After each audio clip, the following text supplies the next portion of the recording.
Dieu, on met du monde. On est jeune Simon, on est prêt pour le point de presse de Marc-Étienne Hubert. Marc-Étienne, je vais m'approcher de toi pour ton premier point de presse officiel avec nous autres cette saison. Marc-Étienne, parle-moi de cette rencontre-là.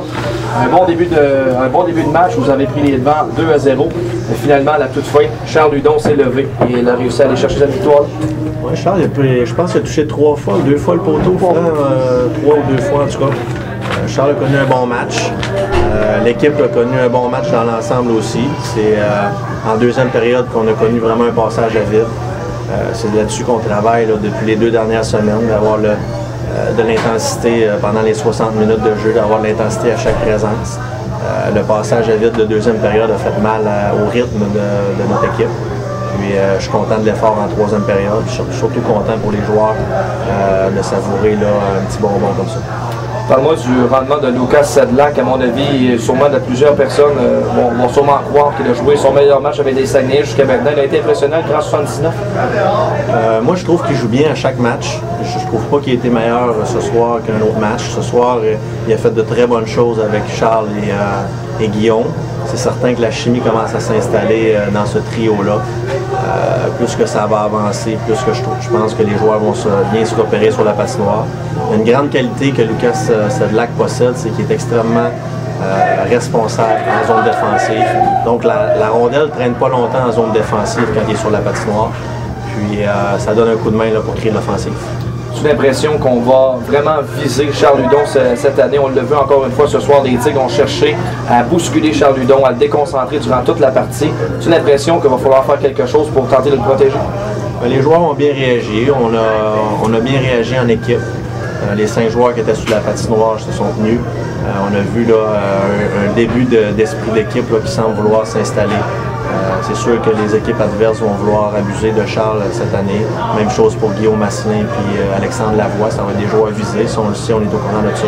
C'est l'équipe qui va se tenir debout et qui va affronter tout ça. On va affronter tout ça en équipe. Merci Marc-Étienne. Merci. En voilà, Simon, je te repasse. Tu as l'impression que tu étais capable de closer ta game, contrairement à cause des remparts jeudi passé.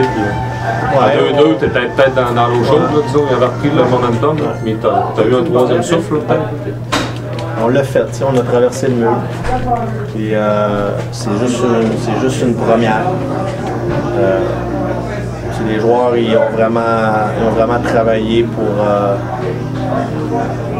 pour bien finir le match ce soir, en troisième période. On n'était pas content de la deuxième, les joueurs n'étaient pas contents non plus de la deuxième période. On a fait 3 revirements en première, puis on en a fait 13 en deuxième.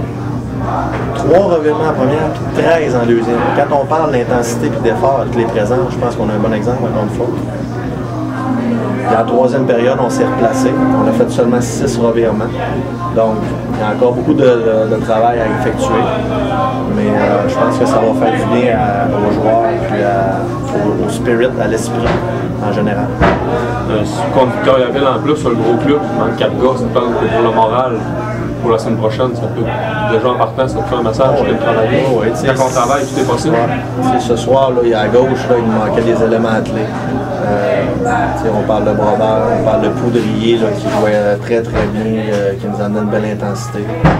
On parle d'un Alexandre Roy là, qui, quand il va revenir, va nous donner un gros coup de main à gauche. Donc, Grégoire aussi là, qui est capable de prendre du temps de glace et de gagner des mises en jeu. Fait que c'est certain qu'on va construire sur le match de ce soir. Tu es content du jeune Damien qui a été rappelé, coupé, rappelé, il y avait une bonne carrière à travers, il est quand même bien fait. Oui, les présences qu'il a faites, il a bien fait. Il nous a donné un coup de main en désavantage numérique aussi, il a bien travaillé en désavantage numérique.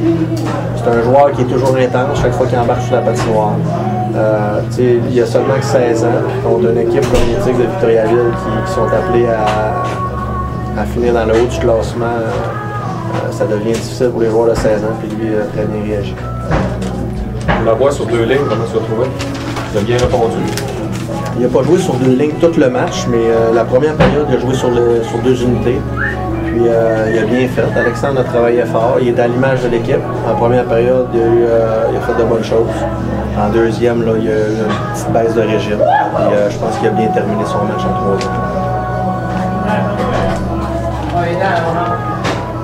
avec Gibson qui s'en va bientôt, est-ce que c'est Turcotte qui va remonter? On n'a pas arrêté notre décision encore là-dessus. Ça va être Turcotte ou Michaud, mais on n'est pas encore arrêté là-dessus. Bâtis-tu demain ou t'es congé? Non, les joueurs vont être en congé jusqu'à dimanche. Congé jusqu'à dimanche? Oui, c'est le congé de la fête du travail. Ok. Puis les joueurs doivent aller chercher tout leur linge pour l'hiver, Ok. ces choses-là. C'est bon. Ils reviennent dimanche, puis on est sur la patinoire lundi. C'est parfait. C'est des tests physiques lundi? Oui, ça va être des tests physiques lundi. Merci. Merci, messieurs.